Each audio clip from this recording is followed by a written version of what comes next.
Bolivariana, es especialista en rehabilitación de la Universidad de Antioquia, subdirector médico y médico de los programas de atención a niños y adolescentes en el Comité de Rehabilitación de Antioquia.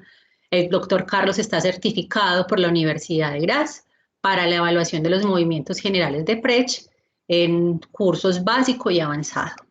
Doctor, muchas gracias por acompañarnos hoy. Bueno, también contamos con Jorge Mario Ortiz de la Rosa. Jorge Mario es terapeuta ocupacional. Jorge, bienvenido. Es egresado de la Universidad Mariana. Hola, Jorge. Terapeuta ocupacional de los programas de atención a niños del Comité de Rehabilitación de Antioquia. Y Jorge también está certificado en el curso de posgrado de intervención temprana en la Universidad Nacional de San Martín, Argentina, certificado por la Universidad de Graz para la evaluación de los movimientos generales de Brecht, también cursos básico y avanzado. Muchas gracias, Jorge, por acompañarnos hoy. Gracias a ti. Nos acompaña también Natalia Bedoya Gallego. Hola, Nati, ¿cómo estás? Natalia es fisioterapeuta, egresada de la Fundación Universitaria María Cano, con amplia experiencia en el área de rehabilitación de pacientes neuropediátricos.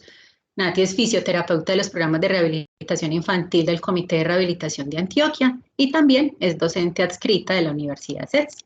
Nati, muchas gracias por acompañarnos. Ahorita nos vemos nuevamente. Y por último nos acompaña Sebastián Ríos Osorio. Sebastián es trabajador social egresado de la Universidad Nacional de Colombia. Hola, Sebas, ¿cómo estás? Bienvenido. Con experiencia en el trabajo con población infantil y adolescente, con y sin discapacidad. Sebastián es trabajador social en los programas de rehabilitación infantil del Comité de Rehabilitación de Antioquia. Entre ellos, estuvo en el proyecto de detección, intervención, tratamiento y seguimiento de bebés prematuros con riesgo en su neurodesarrollo. Sebastián, muchas gracias por acompañarnos. Ahorita más tarde nos vemos. Bueno, muchísimas gracias a ustedes por estar con nosotros. Muy bienvenidos a este webinar. Para dar inicio, queremos hacer una pequeña introducción contándoles que actualmente existen métodos de diagnóstico temprano que permiten predecir alteraciones del neurodesarrollo, como la parálisis cerebral. Uno de ellos es la evaluación de los movimientos generales del recién nacido. Pero para ampliar más esta información y estos conceptos, tenemos al doctor Carlos Quintero. Doctor, bienvenido, lo escuchamos entonces con su explicación sobre el método. Muchas gracias, María Isabel, por la introducción. Bueno, yo voy a compartir una presentación. Usted, María Isabel, me avisa, por favor, cuando la estemos viendo. Perfecto, doctor. Listo, doctor, ya se está viendo. Listo. Entonces, inicialmente darles las gracias. Para nosotros es muy grato compartir este espacio con ustedes que han tenido como la gentileza de unirse en esta hora un poquito complicada y más pues que la ciudad hoy no está fácil con todas las cosas que han ocurrido, pero de todas maneras creemos que es una buena oportunidad de compartir con ustedes unos conocimientos que hemos ido como recopilando, pero además una experiencia que particularmente yo creo que se vio muy fortalecida con un proyecto que está en curso y que pudo empezarse a operar gracias a el apoyo y la financiación de la Fundación Sofía Pérez de Soto, a quien de entrada queremos darle las gracias porque ha permitido finalmente que podamos atender a un grupo de niños con situaciones de riesgo, que es particularmente de lo que queremos hablar hoy, un poquito de diagnóstico y de intervención temprana, y digamos que cuáles son esas últimas tendencias en la forma de hacer diagnóstico temprano y predicción, probablemente muy dirigido al tema de la parálisis cerebral, pero seguramente pues como que uno puede ampliar esto y hablar en general de trastornos del desarrollo en los niños. Yo quisiera empezar como esta breve charla que voy a tener con ustedes, hablándoles un poquito que se viene hablando ahora de que en los programas de rehabilitación particularmente En este momento cobra mucha importancia lo que en esta última reunión que organiza la Asociación Americana de Fisioterapia, que se llaman las reuniones STEP, en la última de 2016 se habló de las 4 Ps. Y es que en general, cuando hagamos programas de atención, hablemos de prevención, plasticidad y participación. O sea, que siempre tengamos en cuenta esos 4 conceptos para poder hacer un abordaje de todos los programas en general de rehabilitación, pero particularmente en el caso de recién nacidos o de niños lactantes que estén en riesgo de tener alguna discapacidad del desarrollo. Y si retomamos ese concepto de las 4 Ps, a lo que vamos a invitarlos hoy es a que en esa primera P, que se llama predicción, nosotros nos centremos mucho en lo que en este momento se conoce como la evaluación general de los movimientos del recién nacido, muy particularmente con un enfoque metodológico que propuso el doctor Heinz Prechtel, que ya vamos a mencionar, otra evaluación que se llama HINE o evaluación neurológica infantil de Hammersmith, que también vamos a mencionar brevemente, y la escala motora de Alberta. Todas ellas escalas que tienen un alto poder de predicción de trastornos del desarrollo y muy específicamente de parálisis cerebral. En el tema de prevención y plasticidad queremos también invitarlos a hacer un abordaje muy general de cómo debemos orientar los programas de intervención temprana en niños, y en el asunto de la participación, tener en cuenta esto siempre en mente en cualquier programa de rehabilitación, y es que la meta final de cualquier intervención o modelo que nosotros hagamos es promover la participación, en este caso, de los niños. Quisiera partir mencionándoles este artículo, un artículo que me parece que en este momento es muy representativo de lo que es el diagnóstico y la intervención temprana en niños con parálisis cerebral, publicado en una revista muy prestigiosa, en JAMA Pediátrica, y en el cual un grupo de expertos de todo el mundo, es decir, aquí están como, digamos, los gurús del diagnóstico y la intervención temprana en niños, nos proponen, después de hacer una revisión de la mejor evidencia disponible, cuáles deberían ser las herramientas que nosotros utilicemos para hacer diagnóstico, para hacer intervención temprana. Entonces me quiero centrar muy brevemente en este grupo de edad. María Isabel, ¿ustedes ven cuando yo con el mouse señalo? Sí, doctor, ahí se ve el cursor. Perfecto, entonces aquí con el cursor estamos viendo el grupo de niños menores de 5 meses de edad. Aquí estamos viendo el grupo de niños mayores de 5 meses de edad, pero nos vamos a concentrar en este grupo de los niños menores de 5 meses de edad, y por una razón, porque vamos a hablar de diagnóstico temprano, y uno pudiera preguntarse, pues sería como la primera pregunta, ¿y qué es temprano? Temprano es tan pronto como se pueda, y consideramos que muy pronto es, ojalá antes de los 5 meses. Entonces, en este grupo de menores de los 5 meses, la evidencia para este grupo de niños con factores de riesgo, ya sea por prematurez o por tener una encefalopatía o por tener una historia de riesgo neurológico o por otros factores de riesgo, pues que se vayan detectando, pero en aquellos niños en que hay un factor de riesgo, la primera opción que proponen los autores de este artículo es que nosotros, esta letra A quiere decir, lo primero que deberíamos en condiciones ideales utilizar es una resonancia magnética cerebral, y esto que dice GM es la evaluación de los movimientos generales del recién nacido. Y si uno por alguna razón no tuviera posibilidad de hacer un estudio de imágenes con una resonancia y una evaluación de los movimientos generales, entonces debería recurrir a esto otro que estamos viendo aquí, que es el HINE, del cual vamos a hablar, que es la evaluación de Hammersmith, y a otra serie de escalas motoras, dentro de las cuales vamos a mencionar una, que es esta, la escala motora de Alberta. Pero queremos hacer un énfasis muy particular en la evaluación de los movimientos generales, en la evaluación neurológica de Hammersmith y en la escala motora de Alberta. Fueron las que utilizamos en el proyecto, son las que queremos seguir utilizando en la detección temprana, pero además son las que la literatura médica nos está diciendo tienen la mejor sensibilidad y especificidad para el diagnóstico temprano, en este caso de parálisis cerebral.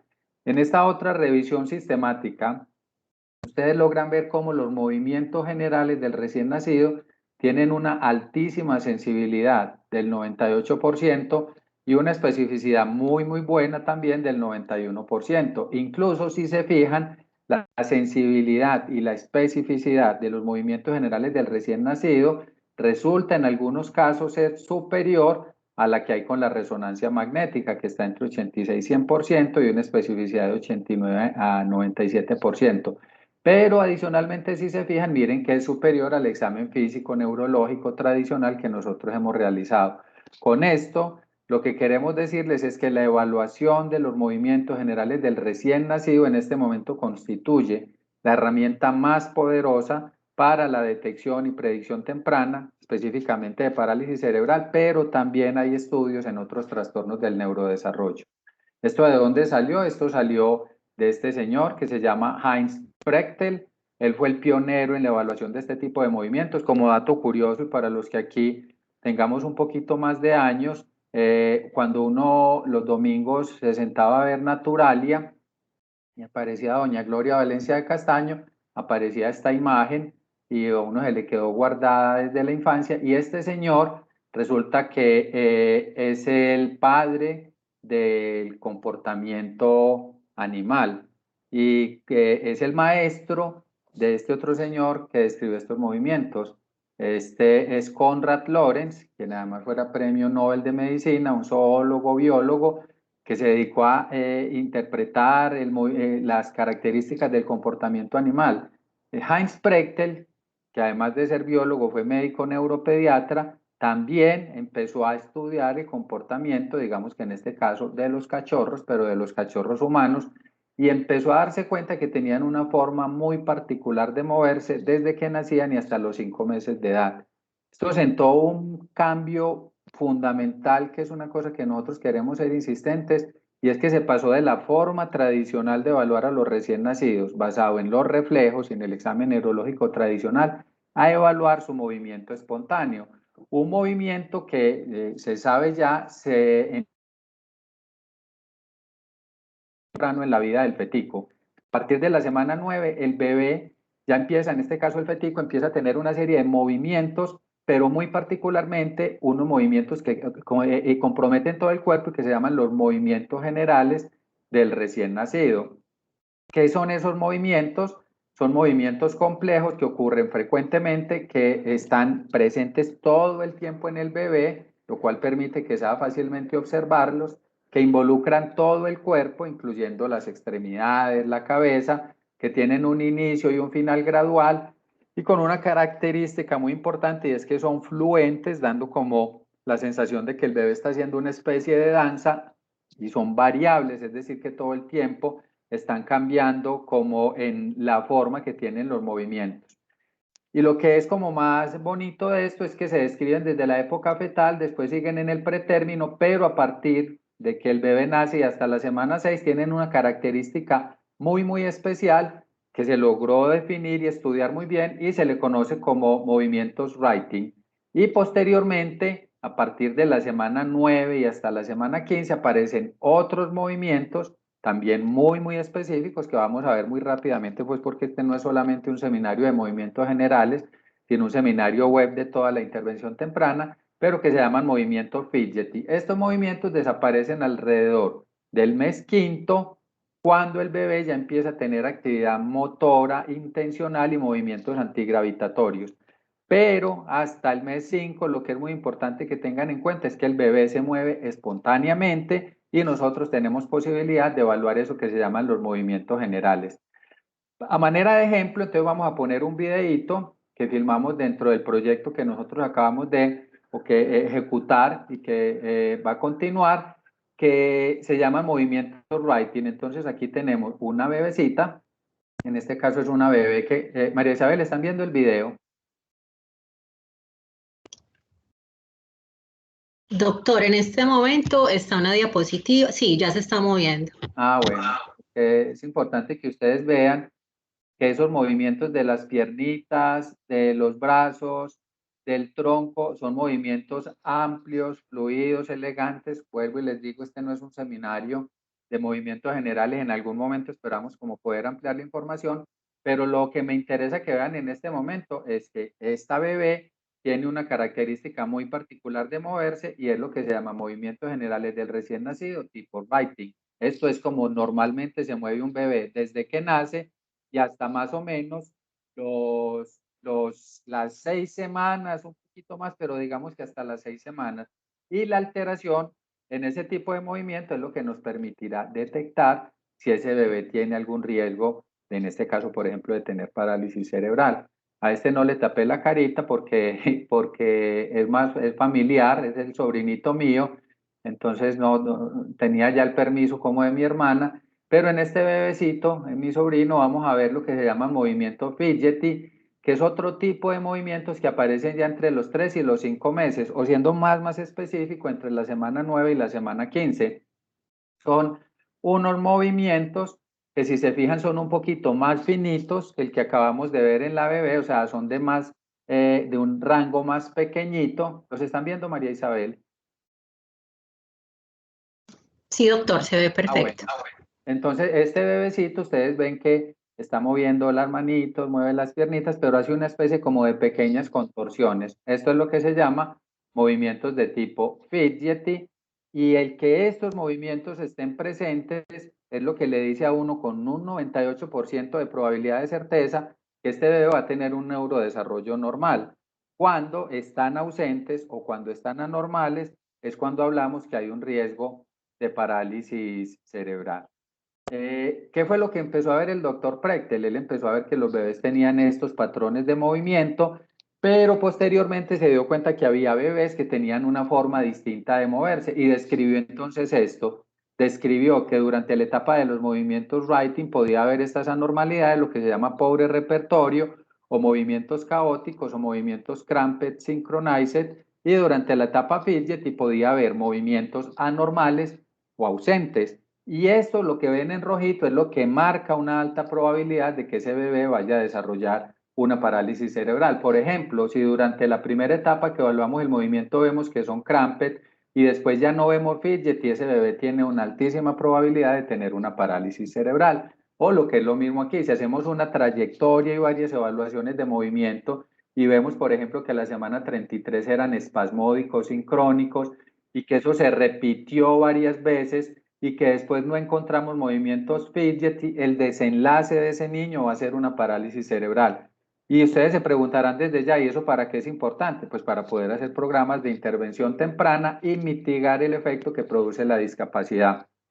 Es muy sencillo evaluarlo, se recomienda que el bebé esté con un bodicito como los que vieron, ¿no? Que esté con un pañal, y simplemente ponemos una cámara y durante 3 a 5 minutos grabamos los movimientos y después se evalúan. Eso, de manera muy sucinta, es lo que nosotros conocemos como la evaluación de los movimientos generales del recién nacido. Obviamente es un súper pasón muy rápido, porque Jorge Mario y yo, que tenemos la certificación, pues podemos sentarnos una mañana a hablar del tema con ustedes, pero ya es simplemente como mostrarles la importancia de esto y ya habrá algún momento para que podamos profundizar. La otra evaluación que tenemos es la que se llama evaluación neurológica de Hammersmith. ¿Por qué Hammersmith? Porque se creó aquí, en este hospital de Londres, que se llama el Hospital Hammersmith, por esta par de esposos, que son los doctores Víctor y Lily Dubowitz, un pediatra, un neuropediatra, perdón, y una pediatra, que describieron varias metodologías de examen neurológico, pero describieron lo que ahora se conoce como el HAIM, una escala que se utiliza entre los 2 y los 24 meses, que tiene 26 ítems, cada ítem se puntúa de 0 a 3, por lo tanto daría un puntaje máximo de 78, que tiene un formatico, que es muy fácil de utilizar, que invitamos a que quienes ven bebés empiecen a utilizar, porque es una herramienta también con alta sensibilidad y especificidad y una muy buena manera de sistematizar el examen neurológico. Muy rápidamente, porque tampoco esto es un taller para aprender Hammersmith, es una escala que evalúa los nervios craneales, la postura, el movimiento del bebé, el tono muscular y los reflejos, y que lo hace además como evaluando unas pruebitas muy sencillas en los pares craneales o en la apariencia facial. Vamos a evaluar 5 ítems. Solamente les quiero mencionar que es muy fácil de calificar y casi que los va llevando como una lista de chequeo. Por ejemplo, en la apariencia facial, ustedes le van a poner 3 puntos y el niño sonríe y reacciona a los estímulos, hace muecas, cierra los ojitos, pero si por el contrario la facies es inexpresiva, no reacciona, le van a poner un 0. Y la escala es supremamente clara en irles diciendo cómo tienen que asignarle 0, 1, 2 o 3 puntos.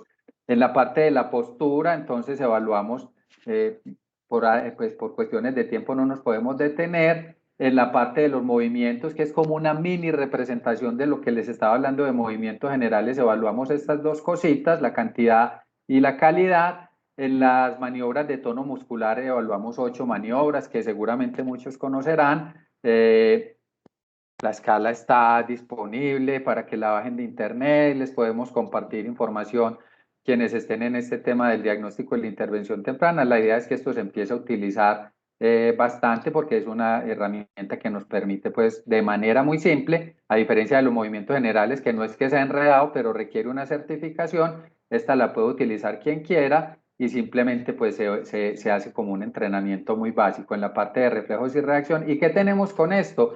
Que nos da unos puntajes óptimos que dependen de la edad. Por ejemplo, a los 3 meses, uno esperaría que un bebé que tenga un desarrollo neurológico óptimo puntúe 67. Si da menos de eso, ya es un puntaje subóptimo, pero aquí lo más importante es que estaremos ante el riesgo de una parálisis cerebral si ese puntaje nos da menos de 57 y sucesivamente esto va cambiando en las distintas edades, pero fíjense que un puntaje por debajo de 40 siempre nos va a hablar de que hay un riesgo muy alto de parálisis cerebral.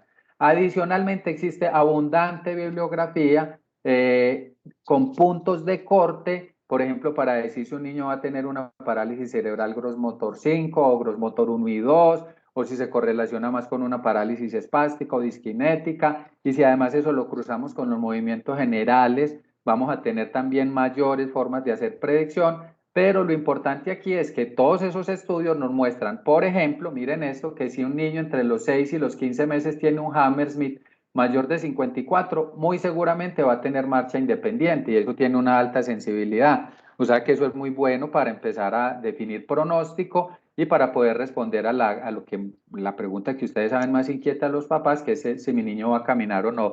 Pero miren que, por ejemplo, un Hammersmith por debajo de 52 predice que va a haber una parálisis cerebral y probablemente un déficit motor severo. Y hay muchas más formas como de hacer la clasificación y de utilizarla. Esto es simplemente un abordaje muy rápido. Queremos también rápidamente a continuación contarles un poquito de qué es la escala motora de Alberta y cómo la utilizamos con Jorge Mario. Y Jorge Mario además nos va a dar como una entradita muy general a lo que deben ser como las pautas generales de intervención temprana. Entonces, adelante, Jorge. Doctor, antes de darle paso a Jorge, nos pregunta Ángela Avendaño que dónde la pueden descargar. Hay artículos, o sea, si ustedes se meten y ponen evaluación neurológica de Hammersmith y lo ponen en Google, les va a salir información. E incluso hay una página dedicada solamente al Hammersmith. Hay un artículo que es el que yo les mostré muy rápidamente ahí. Permítanme, qué pena, yo vuelvo y comparto, porque para responderle a Ángela muy rápidamente, si ustedes ponen en Google esta guía, que se llama Protocolo de Seguimiento del Recién Nacido, que es una guía española, si la buscan les va a bajar en PDF y en PDF les va a bajar les va a dejar ver el formato que yo les estaba mostrando. Pero yo enseguida le voy a anotar a Ángela mi correo, Ángela, y quien quiera me puede escribir y yo se la voy a compartir. Mucha de la información está en inglés. Yo creo que vale la pena en esa guía que les mostraba que la tengan en español. Hay un artículo también muy significativo que también les puedo compartir, donde hay un link para un video donde le muestran a uno cómo se hacen las maniobras. Realmente es fácil, pero yo se los puedo compartir. Y le voy a pedir a Ángela particularmente que me escriba porque yo se la puedo mandar en español, el formatico que nosotros tenemos. Ya, María Isabel. Muchísimas gracias, doctor.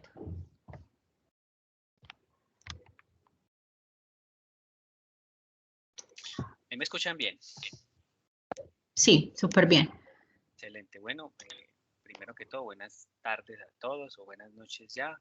Gracias pues por estar aquí conectaditos, por permitirnos pues como llegar hasta sus casas o de donde estén y comentarles un poquito pues como sobre este tema que la verdad para nosotros y desde el Comité de Rehabilitación es un tema muy interesante y de verdad muy grato pues de trabajar. Yo les voy a hablar de manera muy general sobre qué es la escala de Alberta, pues cómo se utiliza así muy breve, y un poquito de intervención temprana, de cómo lo hacemos pues realmente en el comité. ¿Listo? Entonces si tienen preguntitas por ahí, pues bienvenidas, las van dejando ahí en el chat y con muchísimo gusto las empezaremos a responder. María me dice cuando se vea la presentación. Listo, Jorge, ya la vemos. Ahí se ve bien, ¿cierto?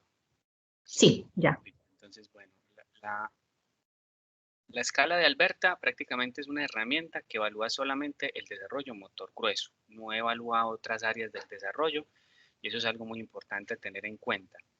Si ustedes, pues la mayoría que ha logrado trabajar de pronto con niños, se da cuenta que entre los 0 y los 5 meses, incluso un poquito más allá, yo me atrevería a decir que hasta los 12 meses, la mayor expectativa de las familias que entran en algún proceso de rehabilitación siempre es como la parte motora.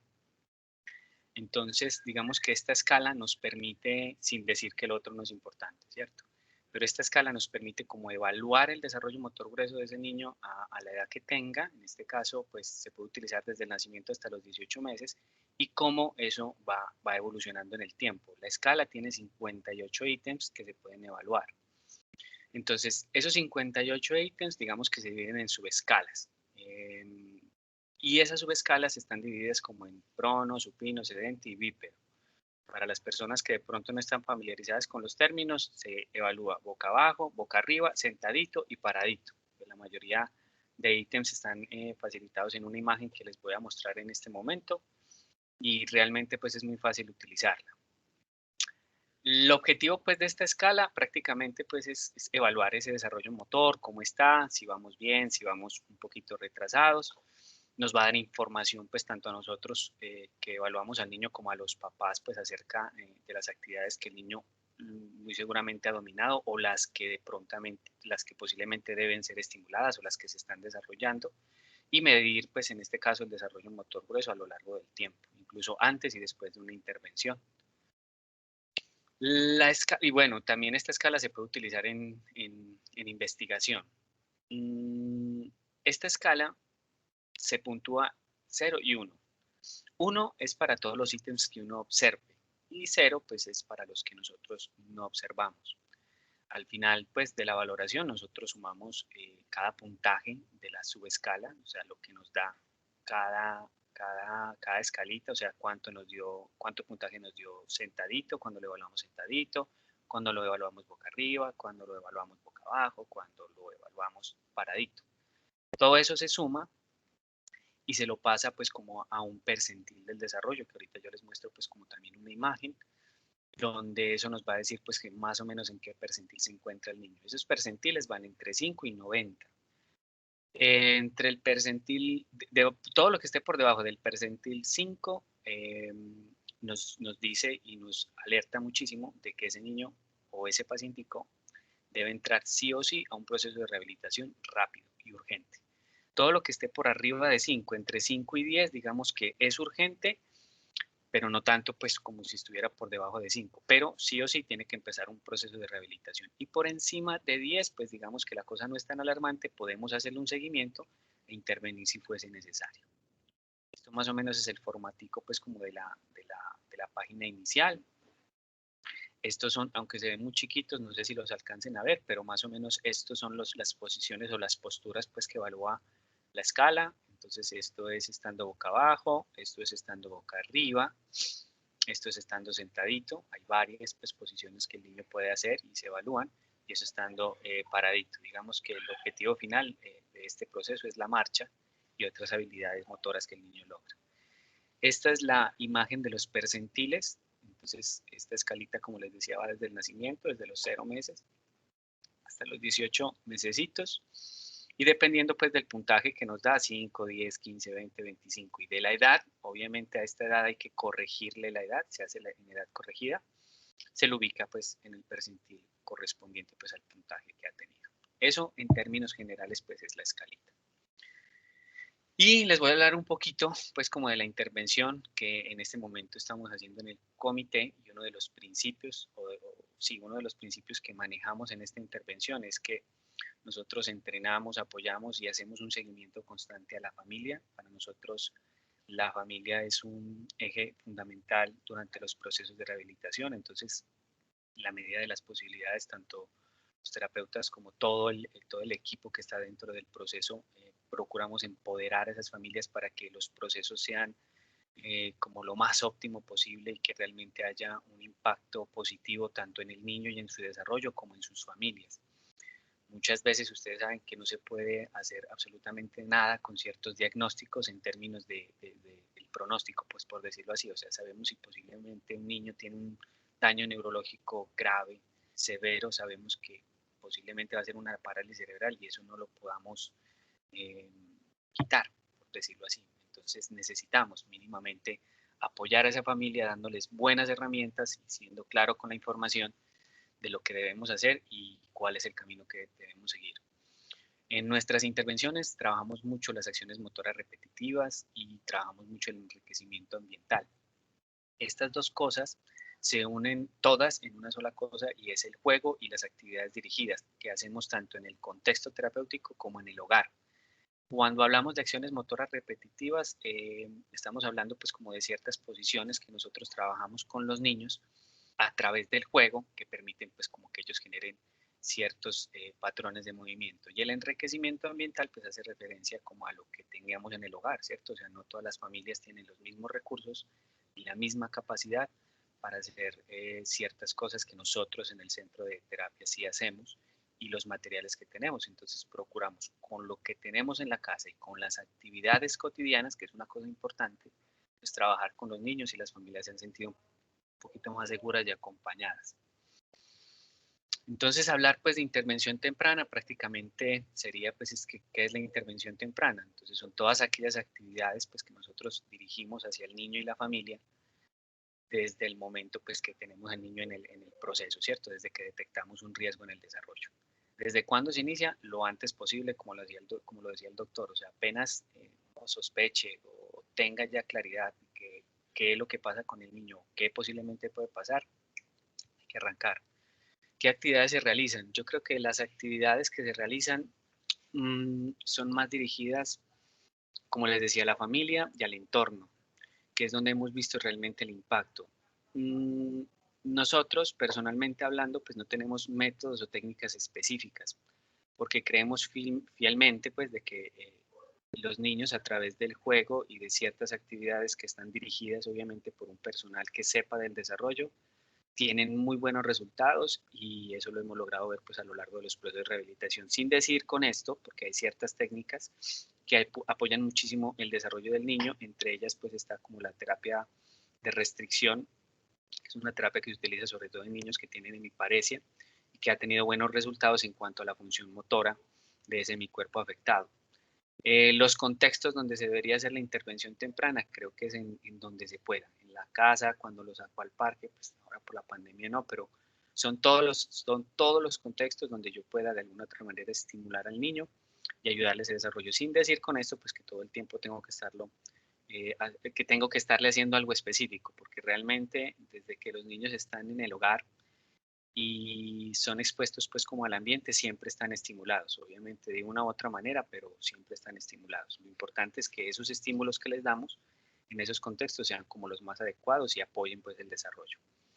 Las personas que pueden participar como en este tipo de intervención temprana son todos, o sea, terapeutas, médicos, trabajamos mucho en este caso con las familias o los cuidadores principales, pues que prácticamente ellos son los que entrenamos. Y pueden añadirse pues las personas que realmente quieran ayudarle al desarrollo a esos chiquitos. ¿Y qué se debe tener en cuenta pues como para mejorar el desarrollo de las actividades? Yo creo que si ustedes se han dado cuenta pues los que trabajan con niños, los niños van mostrando como ciertos gustos pues entre comillas de las actividades que realmente se pueden generar. Entonces yo creo que hay niños, por ejemplo, que más les gusta la música o que les gusta más como explorar ciertas texturas, ciertos espacios o son más visuales. Entonces yo creo que las actividades que podemos practicar con ellos son las que se puedan ejecutar desde la casa, incluso desde la creatividad de cada cuidador o padre de familia y que obviamente eso vaya a procurar promover un poquito más ese desarrollo que estamos buscando en niños que tienen riesgo de algún trastorno del desarrollo. Eso es todo, de manera muy general, pues obviamente, como lo decía el doctor, esto es un tema pues que yo creo que podemos hablarlo o presentarlo pues como en otro espacio, porque de verdad que este es un tema donde hay tela para cortar y muchas cosas por aprender. Muchísimas gracias. Muchas gracias, Jorge. Yo quiero hacerte una pregunta o trasladarte la pregunta de Connie Gómez, antes de darle paso a Sebastián. Dice, ¿la certificación dónde se puede realizar? Tienes el micrófono apagado. Sí, yo creo que lo que pregunta ella es la certificación de los movimientos generales. Creo que sí. ¿Cierto? Doctor, ayúdame con eso, porque yo sé que eso se hace es a través de, hay una página de la Universidad de Graz, si no estoy mal, y de los movimientos generales. O sea, hay una página donde uno sigue pues como a estos autores y ellos reportan en esa página, si quieres ahorita la busco y te la comparto, reportan en esa página los lugares donde se hace la certificación y en qué fecha se va a hacer la certificación. Yo creo que hay varias partes. Una creo que es en México, que por lo general siempre se hace, y en Argentina. Nosotros con el doctor Quintero, las 2 certificaciones que hicimos, las hicimos en México. Y ahorita te comparto la página para que le pegues una revisadita. Perfecto, Jorge. Muchísimas gracias. Justo.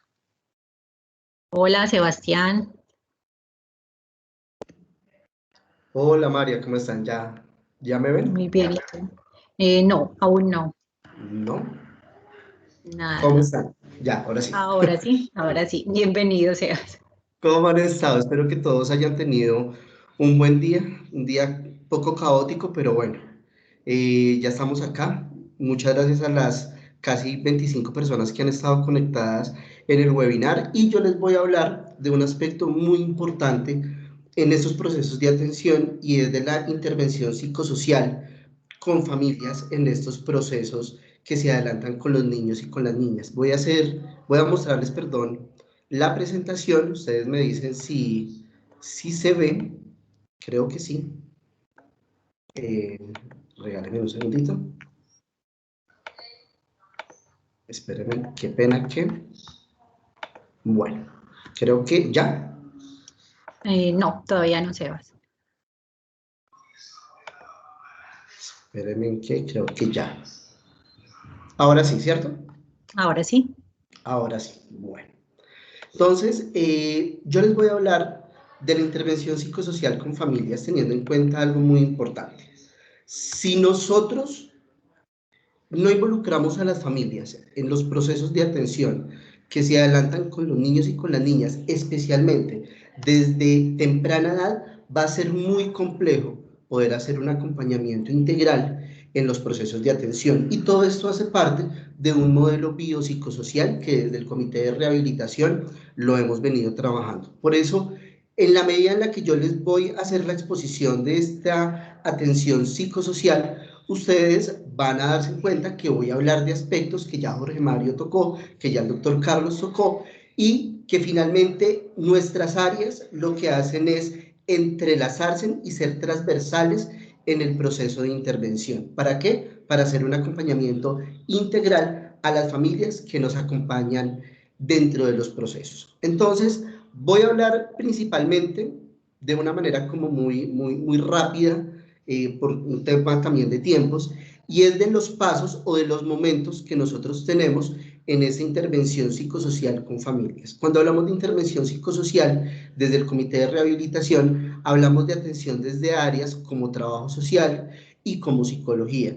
Pero estas áreas de intervención psicosocial también pueden reunir otras áreas, como lo son las áreas de pedagogía, como son áreas de pedagogía reeducativa, como son áreas como la sociología, la antropología, que finalmente son áreas que se entrelazan y que pueden hacer un acompañamiento también en procesos de atención a familias, dependiendo del contexto en el cual se haga el acompañamiento. En el caso nuestro, como comité de rehabilitación y específicamente en el trabajo que realizamos con los niños y niñas que hicieron parte de este proyecto, es un proyecto en el cual participó el área de psicología con la compañera Natalia Rojas y conmigo como trabajador social. Entonces, en un primer momento, que es el momento de la identificación, ¿qué es lo que nosotros hacemos?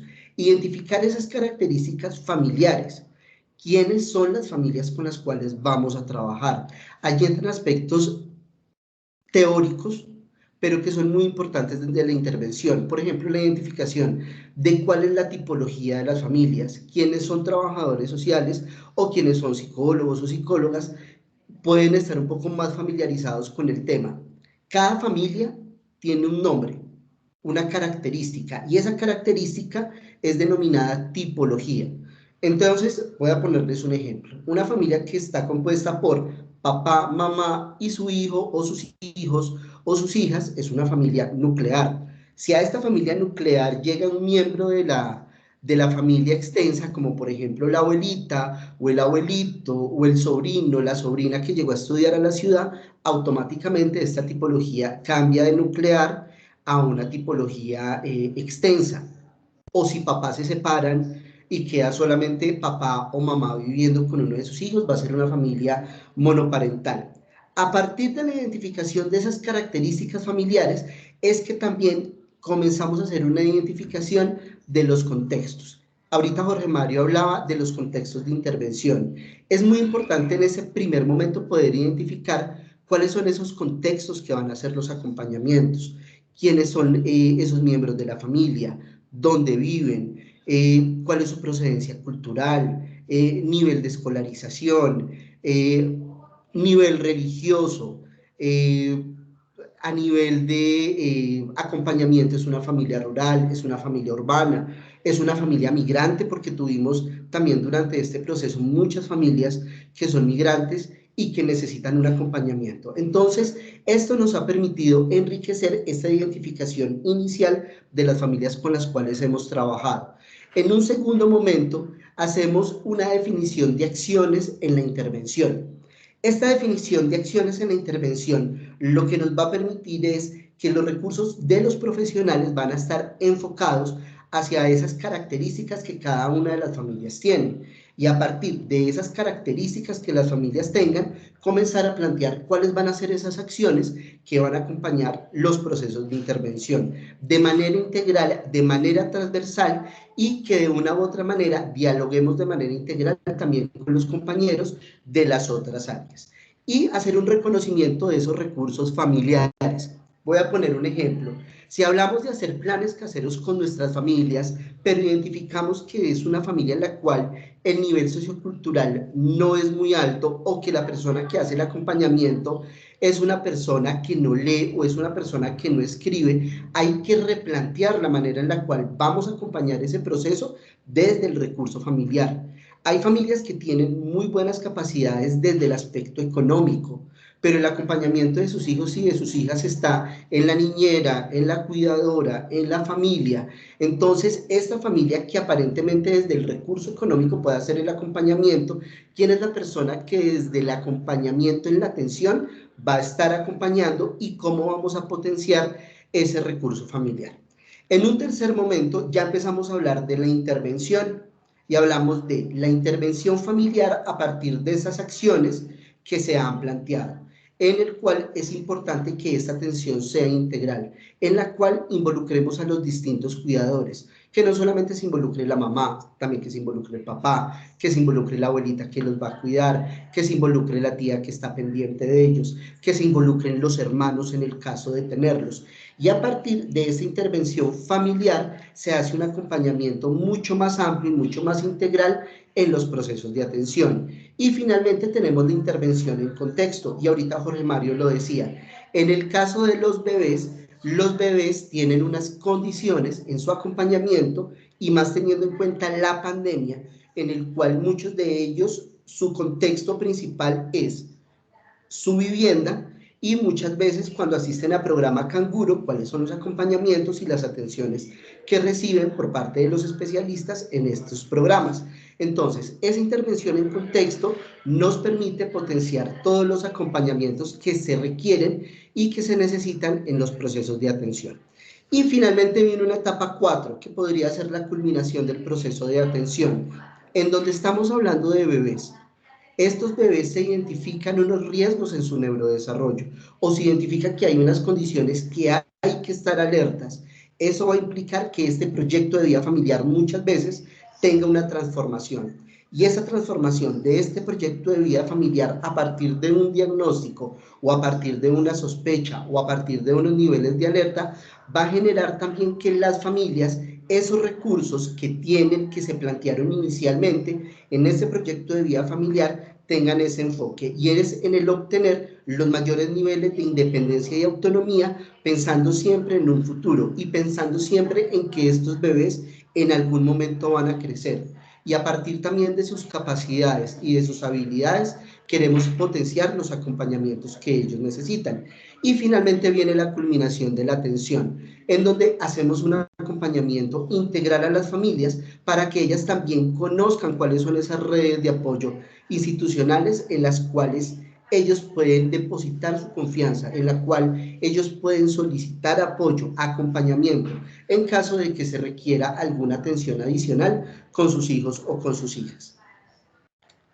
¿Qué característica debemos tener en cuenta o características a tener en cuenta en estos procesos de atención?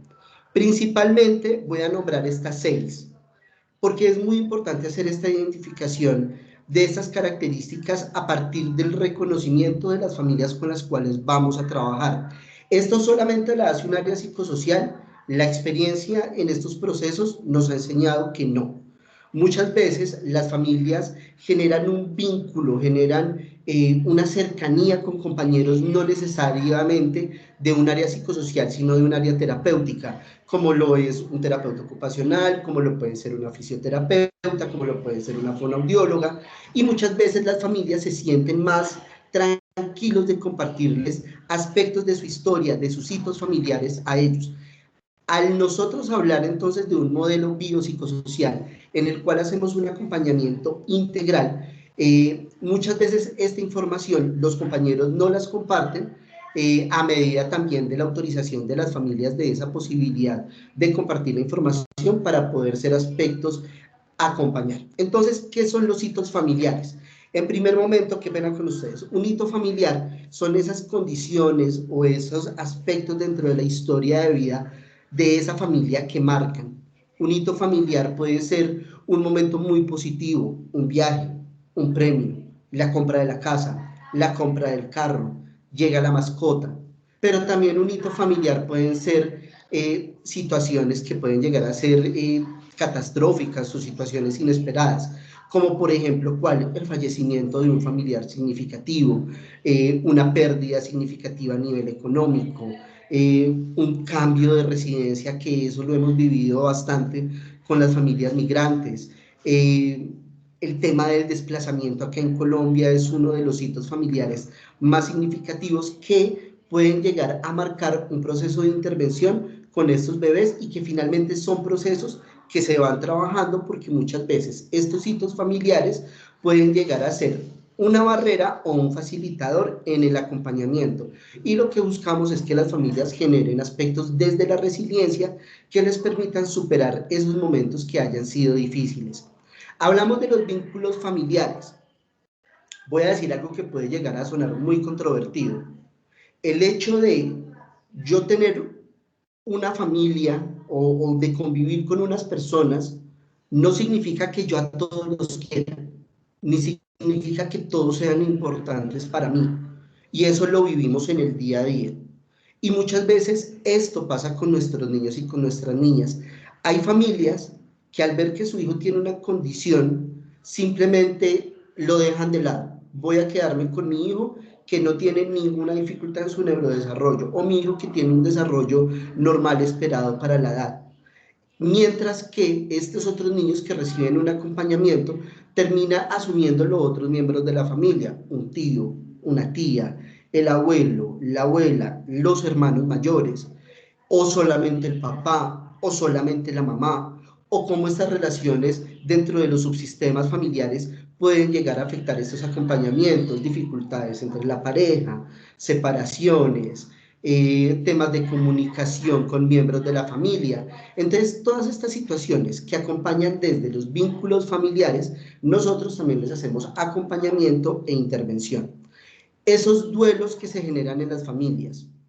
Voy a contarles una infidencia. Cuando nosotros trabajamos en el proyecto, una mamá que todos sus hijos nacieron sin ninguna dificultad en su neurodesarrollo, tiene un niño con síndrome de Down y se dan cuenta que el niño nace con síndrome de Down, pero anterior al nacimiento no había ningún examen, ninguna ecografía que a ella le hubiera dicho que el niño viene con la condición adicional a otras condiciones de salud asociadas al síndrome de Down.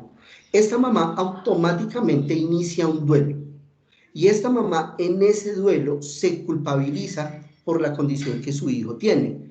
Y ella dice, ¿será que yo soy muy mayor? ¿Será que no me cuidé bien? ¿Será que yo me estresé mucho? ¿Será porque hice mucho oficio? ¿Será porque no me moví mucho?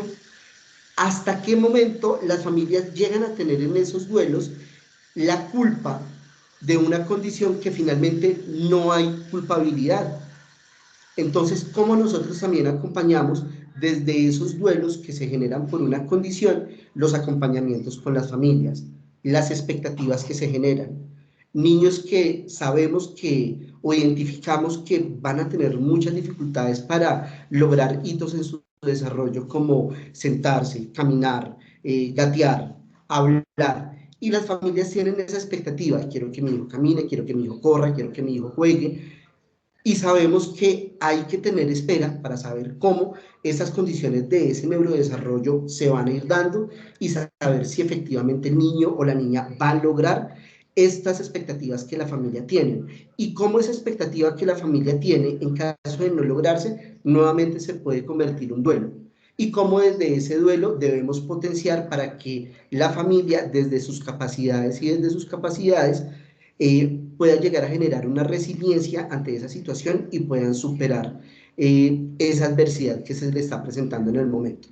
Los recursos familiares, ahorita les decía, el tema económico así lo queramos ver desde un segundo plano, pero es un tema que afecta. Una familia que tiene EPS, aparte de eso que paga un plan complementario, aparte de eso que tiene una EPS prepagada, tiene muchísimos más beneficios que una familia que le toca por régimen subsidiado, porque no tienen la capacidad económica de estar afiliados a una EPS y tampoco cuentan con el trabajo para hacerlo. Un recurso familiar es el lugar en el que las personas viven. Un recurso familiar son las habilidades con las que las personas cuentan. Un recurso familiar son esas redes de apoyo familiares, vecinales, que acompañan estos procesos. Y nos hemos dado cuenta de algo: no necesariamente la red de apoyo debe ser la familia. Esa vecina que vive al lado, que le dice a la mamá, ven que no está sacando el bebé lo suficientemente al sol para que no vaya a tener, como popularmente dicen, no se le vaya a subir la bilirrubina, ven, acompañemos al niño para que después el niño no vaya a tener un diagnóstico de una ictericia. Entonces, ven, saquemos al niño, es mejor el sol antes de mediodía. Todos esos recursos familiares que finalmente hacen un acompañamiento y que desde la experiencia se van teniendo. Un recurso familiar también es un aspecto muy desde lo cultural, y nos hemos dado cuenta con las familias migrantes. A pesar de ser países vecinos, por ejemplo con familias venezolanas, nos hemos dado cuenta que culturalmente somos muy distintos. Cómo nosotros también podemos acompañar a esa familia que es distinta, que piensa distinto, que hace un acompañamiento distinto, y la podemos acompañar no necesariamente juzgando, sino desde ese recurso que estas familias tienen. Y finalmente, desde la dinámica familiar, ¿quiénes son las personas que conviven en el mismo espacio? ¿Quiénes son las familias que acompañan el proceso de atención? Y cómo esta dinámica familiar sí o sí va a incidir en un proceso de atención. Una dinámica familiar incide en el momento en el que esta abuela o este abuelo con el cual convivimos le dice a sus hijos: no lo lleve a terapia porque es que usted también se demoró para hablar, o no lo lleve a terapia porque es que ustedes también se han demorado para caminar. Esos son procesos en la dinámica familiar que de una u otra manera acompañan los procesos de atención y que hacen parte de los aspectos a tener en cuenta en una intervención psicosocial. ¿Y cuáles son las herramientas de intervención? Use principalmente 6, son muchas más, porque hay muchísimas más metodologías, hay muchísimas más herramientas desde el trabajo social, desde la psicología, desde la antropología, desde la sociología, pero tomé inicialmente estas 6 porque con estas 6 fueron con las metodologías que trabajamos. Entonces, desde el genograma finalmente es un mapa, es una gráfica en la cual dibujamos la familia, quiénes son las personas que conviven, cuáles son los vínculos, identificamos ciclos vitales, hitos, convivencias, relaciones. Esos genogramas son una herramienta muy importante y también muy interesante en el acompañamiento de familias. Los colegas y las colegas trabajadoras y trabajadores sociales saben y conocen que esta herramienta es una herramienta fundamental para nosotros en los procesos de intervención, no solamente desde la gráfica, sino también muchas veces desde la descripción. Entonces, a veces no hacemos el genograma desde el dibujo, pero sí hacemos una descripción de este genograma. Tenemos los mapas de red. Con estos mapas de red podemos hacer una identificación de acompañamientos de estas redes de apoyo significativas para las familias. El APGAR familiar, que fue una de las herramientas que utilizamos y que fue, digamos, que una de las propuestas que desde el área de trabajo social se tuvo para la ejecución de este proyecto, y es que este APGAR familiar nos permite en distintos momentos identificar cómo cada familia, cómo cada miembro de la familia, en un momento determinado en la intervención, se siente frente al acompañamiento que está recibiendo y frente a los apoyos que está brindando. Entonces, por ejemplo, este APGAR familiar es un APGAR en el cual se miden diferentes aspectos, desde la dinámica, el acompañamiento, las redes de apoyo, la manera en la que nosotros utilizamos los recursos, la comunicación, y nos permite, mediante un puntaje, clasificar a las familias con una función normal, con una disfunción leve, moderada o severa. Y dependiendo también de esta escala, podemos hacer procesos de intervención o en su momento determinado también activar rutas de protección, como lo son acá en Colombia, el Instituto Colombiano de Bienestar Familiar, comisarías de familia, línea 123 Mujer, líneas para prevención de suicidio, línea para acompañamiento en caso de que alguna persona pueda tener un riesgo en su seguridad. Entonces este APGAR nos permite identificar también esas condiciones. Tenemos la escala de parentalidad, que esta escala de parentalidad también nos permite reconocer cuáles son esos diferentes tipos de acompañamiento parental que se realizan desde también las capacidades y las características de cada papá, de cada mamá que acompaña este proceso de atención. Soy un papá autoritario, soy una mamá autoritaria, o al contrario, soy flexible, o soy conciliador, o soy permisivo. Esa escala de parentalidad entonces nos permite identificar cuáles son los aspectos a mejorar en esos acompañamientos que las familias deben realizar. La intervención domiciliaria, que esa intervención domiciliaria no solamente se realizó por las áreas psicosociales, sino que la realizó todo el equipo que acompañó este proceso, es una intervención en contexto, en el cual nosotros vamos a la casa, identificamos los recursos, conocemos el entorno, conocemos el barrio y sabemos cómo podemos hacer un acompañamiento integral. Ahí es cuando les decimos a las familias, mamá, acá cerca hay un programa Buen Comienzo, ¿por qué no pensarlo más adelante para que el niño o la niña pueda ser parte? O un programa de entornos protectores, o cerca a tu casa hay una cancha con atención en el INDER. Es una intervención en el cual identificamos entonces esos recursos con los cuales se cuentan en el contexto, en el acompañamiento que se debe realizar con nuestros niños y las niñas. Y finalmente la estimulación del vínculo. Ahorita Jorge lo planteaba, la estimulación del vínculo se realiza desde diferentes maneras. Una de ellas es el juego. Papá o mamá que no juegue con su hijo no va a construir un vínculo con facilidad. O puede que su hijo o su hija cuando ya esté más grande, este papá y esta mamá va a decir, pero ¿por qué no juega conmigo? Es que mi hijo no me quiere o no le interesa estar cerca.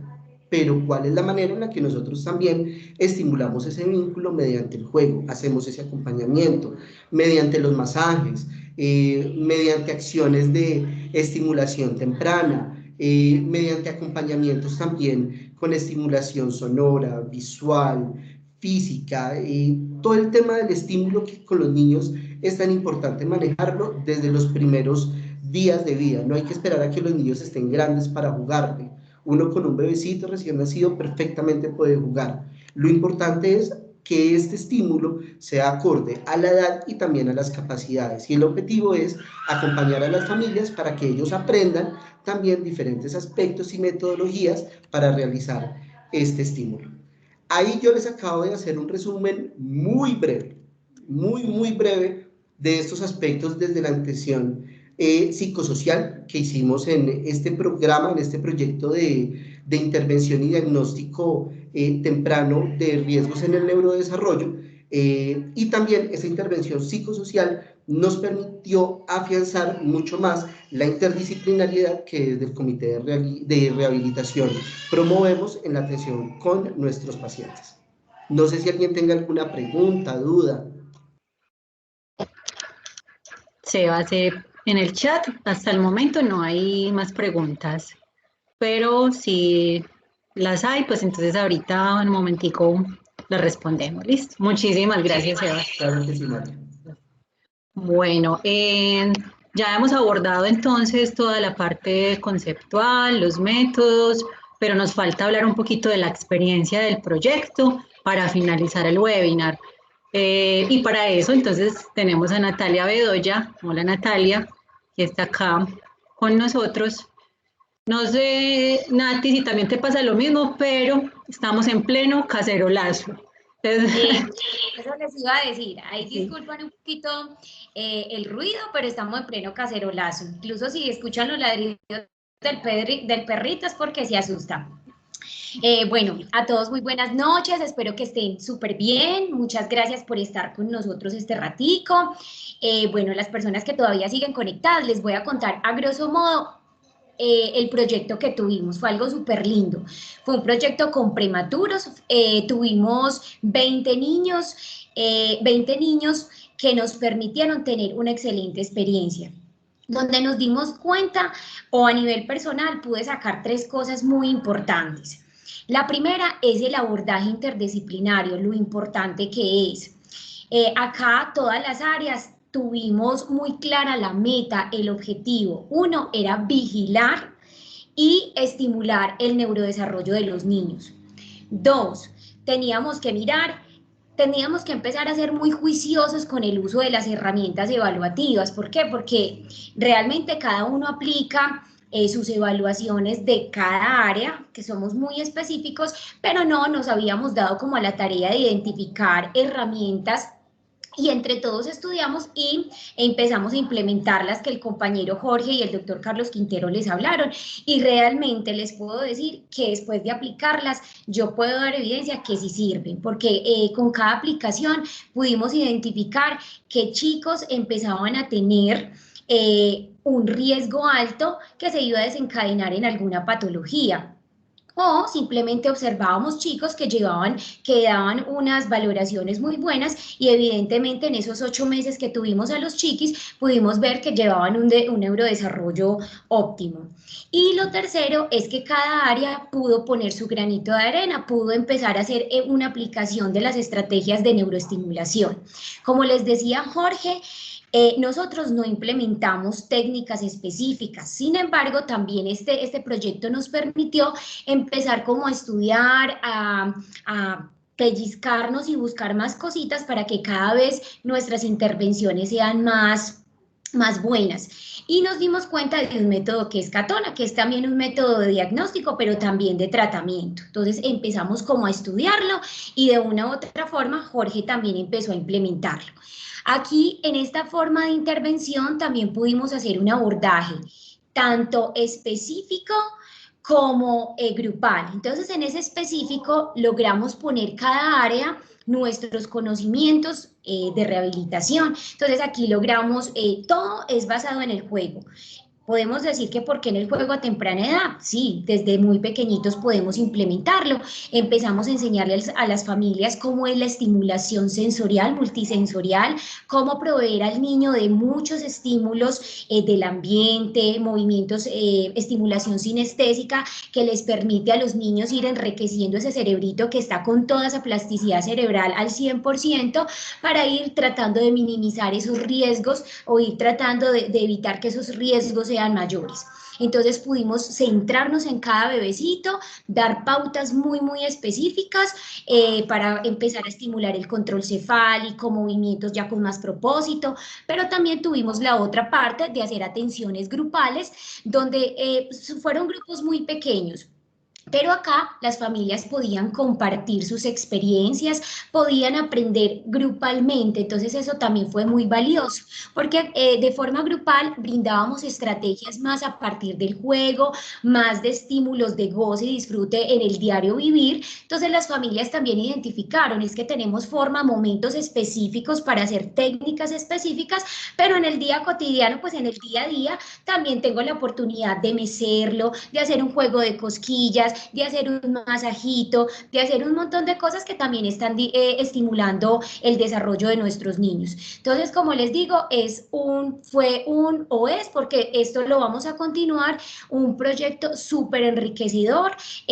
A nivel profesional me permitió aprender bastante y ver que realmente lo que necesitamos en las instituciones de rehabilitación es empezar con procesos tempranos, que realmente a nosotros nos llegan son los chicos ya bastante grandes, donde esa plasticidad cerebral sabemos de que siempre estamos con plasticidad, pero los primeros años sabemos que es mayor, entonces maravilloso si nos llega más tempranito, tenemos mucho más para aportar. Muchas gracias. Muchas gracias, perdona ahí el ladrido del perrito. Muchas gracias.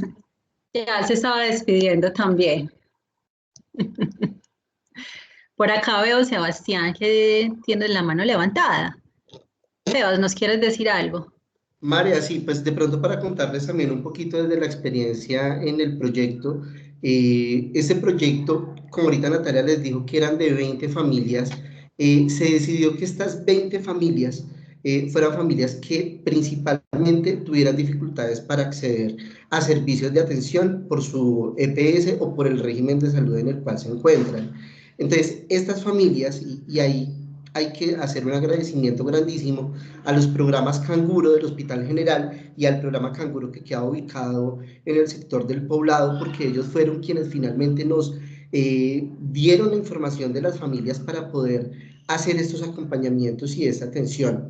Fueron 20 familias de un listado de casi 100 familias, 100 llamadas que se realizaron, muchas familias que estaban interesadas en el proceso y desafortunadamente no pudieron hacerlo porque son familias que viven lejos del área metropolitana. Cuando les digo lejos es familias de Titiribí, familias de Urrao, familias de San Carlos, que desafortunadamente no pudieron ser parte de este proceso, pero que de una u otra manera quedan ahí en el radar del Comité de Rehabilitación para hacer un acompañamiento más adelante en esos procesos de atención. Y ahorita Carolina Estrada nos preguntaba acerca de que es muy importante garantizar que la atención continúe. Yo siempre al Comité de Rehabilitación siempre le hago como campaña al Fondo de Solidaridad, y es porque este Fondo de Solidaridad es el que nos permite poder continuar estos procesos de atención con estos niños que no tienen los recursos o con sus familias que no tienen los recursos para poder muchas veces pagar de manera particular estos procesos, o como les decía ahorita, poder afiliarse a una EPS así fuera como independientes, cotizando sobre un salario mínimo, pero que es un valor muy alto y no lo van a poder pagar. Lo que hacemos entonces desde el Fondo de Solidaridad, lo que Carolina hace desde el Fondo de Solidaridad, es con esos recursos que se obtienen poder garantizar que continúe la atención, y las familias que son juiciosas, las familias que son corresponsables en el proceso, son familias que finalmente continúan en los procesos, se logran unos avances muy significativos y finalmente se logra que los niños y las niñas logren unas mejoras en sus condiciones, o por lo menos que las familias aprendan unos manejos básicos en estos acompañamientos que con los niños se necesitan. Entonces es muy importante también como tener en cuenta ese aspecto y contarles también como un poquitico de las incidencias que tuvimos con las familias. Y al Fondo de Solidaridad agradecerle mucho, porque no solamente fue un tema de continuar con el proceso, sino también muchas veces con muchas familias fue el acompañamiento y el apoyo desde lo económico para que pudieran asistir, porque sabemos que trasladarse con un niño con oxígeno en un taxi desde Picacho hasta el comité de rehabilitación es complejo, porque es un taxi que en un trayecto puede costar 15, 20 mil pesos, y son familias que viven de la informalidad. Entonces, de nuevo, muchas gracias al fondo porque nos permitió poder garantizar la atención. De las 20 familias que iniciaron el proceso, la terminaron 19. Creo que es algo supremamente importante para resaltar. Y la familia que no pudo continuar el proceso fue por una decisión personal y por una situación que se sale de las manos. Pero creo que esto es una muy bonita experiencia y nos hace un llamado para continuar haciendo el acompañamiento para los niños y las niñas en la edad temprana y prevenir o hacer una atención frente a estos riesgos en el neurodesarrollo que se pueden presentar. Muchas gracias, Sebastián. No te me vayas, yo tengo una última pregunta que revisando en el chat no hay más preguntas. Ustedes han mencionado que van a continuar con el proyecto, ¿cierto? ¿Cómo pueden hacer otras familias para acceder a ese proyecto? Bueno, yo ahí le voy a pedir ayuda a los compañeros. Yo voy a dar como las primeras características y para que ellos también me colaboren. Principalmente, queremos que esta atención se centre en niños y niñas menores de 6 meses, que tengan alguna condición de riesgo en el momento de su nacimiento. Los niños que en su mayoría atendimos fueron niños prematuros, porque eran niños remitidos desde el programa Canguro. Entonces, con los niños prematuros se puede hacer un acompañamiento muy continuo, y sobre todo desde la edad cronológica, desde la edad corregida, se hacen los acompañamientos también desde estos hitos en el desarrollo que esperamos que se vayan cumpliendo, sino en la edad corregida. Ahí de pronto los compañeros me colaboran más en ese aspecto. Principalmente que también estas familias no se encuentren afiliadas en régimen contributivo, en seguridad social, sino que sean familias que no puedan acceder con tanta facilidad a procesos por medio de una EPS. Muchas de las familias, la gran mayoría de las familias estaban afiliadas, era a Sabia Salud. Y por Sabia Salud, pues podían acceder a un programa Canguro, pero no podían acceder a otro tipo de acompañamientos en intervención o en atención en procesos de estimulación, porque finalmente sabemos las dificultades que se tienen en estos momentos en el sistema de salud. Entonces, digamos que esas son como las características principales. Niños, niñas, menores de 6 meses que se encuentren.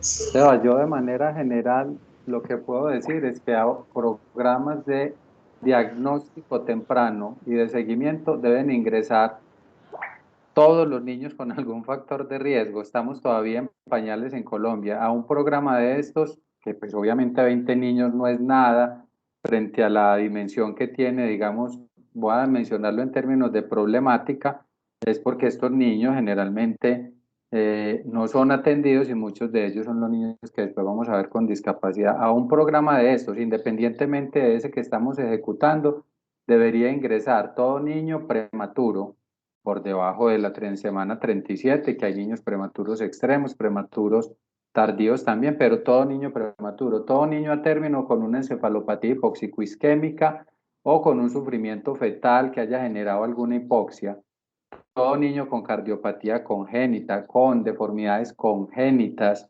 con síndrome de dificultad respiratoria cuando nacieron, un niño que tuvo una estadía prolongada en cuidados intensivos. Estos niños usualmente no llegan a esos programas y todos deberían llegar ahora, particularmente a este programa que tiene unos recursos limitados, pues se han recibido niños a través de estos programas de la Fundación Madre Canguro y otros programas Canguro, pero la idea sería contactar el área de trabajo social de la institución porque el proyecto trata de seguir captando algunos recursos para, sobre todo, estos niños que tienen dificultades de acceso, ver si los podemos incluir en esta estrategia. Pero yo, más allá del proyecto, incluso haría el llamado a que todos quienes estamos aquí reunidos cobremos conciencia de la importancia de estos programas de diagnóstico e intervención temprana y que hagamos algo para que estos niños y su familia realmente puedan ser atendidos. Eso, María Isabel.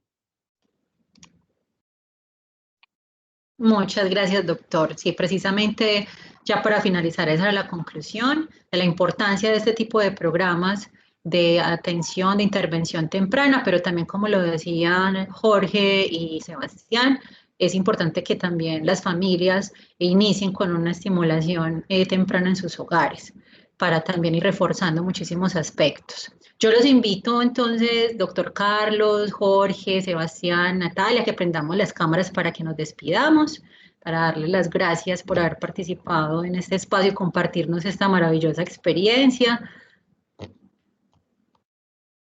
Muchísimas gracias de verdad por compartir todos sus conocimientos y esperamos volvernos a encontrar en otros espacios. Aprendimos muchísimo hoy, como lo decía en el chat Carolina y el doctor, no queda mucha tela por cortar. Esperamos tener entonces otros momentos para ampliar mucho más información como lo planteaban a nivel familiar, de otras estrategias y otros métodos. Y a ustedes, muchas gracias por acompañarnos, a los participantes en esta jornada de hoy. Como decía Sebastián, fue un día complejo, entonces muchísimas gracias por mantenerse todo este tiempo y los invitamos para que una vez al mes nos acompañen en otros próximos webinars y lo estamos dando a conocer a través de nuestras redes sociales, al igual que los espacios de los Facebook Live institucionales. Entonces, nada, mil gracias y una feliz noche, que descansen después de este casero lazo. Feliz noche. Muchas gracias, feliz noche, chao. Gracias, feliz noche para todos y para todas. Gracias, muchas gracias. Chao.